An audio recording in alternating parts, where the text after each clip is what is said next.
Adam here with Brooksaw Antiques. Today we have this 1968 Adler Tippa S vintage ultra portable typewriter. I'm going to show you how to use the functions and make sure they all work. Made in Western Germany and one of the top typewriters of all time, especially for the ultra portables. The margins are located behind the carriage here. You just push it down and move it like that. I'm just going to put them close to the edges. This is your left margin. This is your right margin. This is the paper support arm that flips up from the back. This is the adjustable paper guide. This helps you guide the page in straight. I'm going to line that up with the edge of the platen, which is the main feeder of paper and what you type on. This is the paper bell that sits on top. It's got two adjustable rollers and a scale.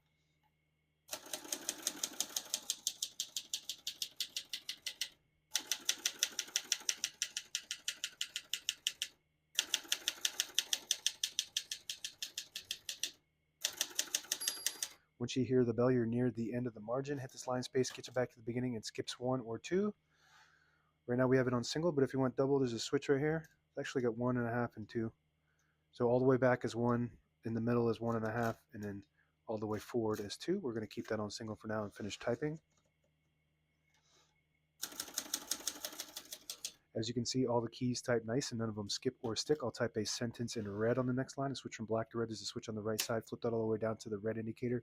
It prints the bottom portion of the ribbon, which is red. When you have it in the middle, it doesn't print any ink at all. It just leaves a stencil for copying purposes. When you have it up top, it prints the top portion of the ribbon, which is black. We're going to move that down for red.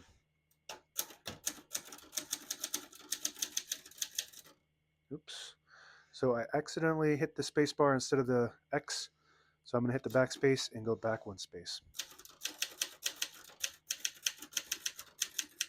Beautiful. Adler made some of the smoothest typewriters, especially the J series. This is like at least half the size of a J series. The print looks perfect. It's got pica typeface, prints 10 characters per inch, ultra perfect clear print, just like the reputation of Adler.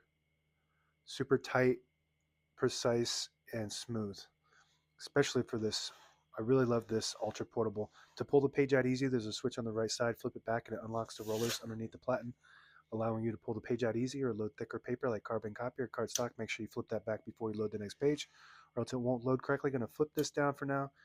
We're going to measure this real quick so we can get an idea of how small this is. So from knob to knob is about 12 inches. From front to back is about 12 inches. And the highest point is about 3 inches. And it has a lid that just snaps on it. You can carry it. Super lightweight. Just snaps down like that. To open it, push those 2 buttons. And it has an instruction manual with some writing on it. I'd like to share. Instruction manual with the sleeve. And it's got where it was bought originally for $54 on 12/4/68. So $54 in today's standards would be around 500 bucks. So you could buy a brand new one of these for 500 bucks back in 1968, judging for inflation. Okay, we're going to put the color back on black and make sure that paper release is disengaged.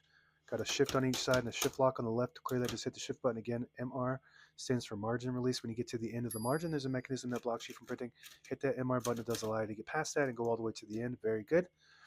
Backspace, we did that on a correction. Super smooth. And this top lid just comes straight up. It's got 2 prongs. You want to be careful. It is hard plastic. Super lightweight on purpose. And there's the original seller of this. It's got pica on there for, I guess that they just had different fonts that they would put on that advertising. All the brand new ribbons loaded on the left side, so it's pulling clockwise to the right. If you want to switch that direction manually, there's a little contraption here. You just flip it to the side you want it, the opposite side you want it to go to. So you flip it to the right on either side here like this, and it'll pull to the left. You flip it to the left, it'll pull to the right, and it has an automatic ribbon reverse on either side. When this gets pulled, by the end of the ribbon, there's it's called an eyelet. When it catches on that, it'll swap it back to that side. If you don't have an eyelet, you can tie a knot, and it usually will catch on that and swap it back and forth until it goes dry completely. in which you need a brand new ribbon, which you can find anywhere, based any Amazon, eBay, Etsy, etc. Carriage release on the right side only. Smooth as it gets with an ultra portable. Really love Adler's smoothness. And this lever, if you flip it back, it disables the spacing when you turn the knob, so you can get to an exact spot on the page. It's called the line space retainer. When you flip it forward, you get the clicks. Each one of those clicks is a half a space. Carriage lock, right underneath that, flip it to the back, or you flip it to the front like that. It locks the carriage in the middle, so when you have it in a case, it doesn't bang around in there, causing damage to your internal components. Flip it towards the back, it will release that. Now available on eBay or Etsy, search Brooksaw Antiques.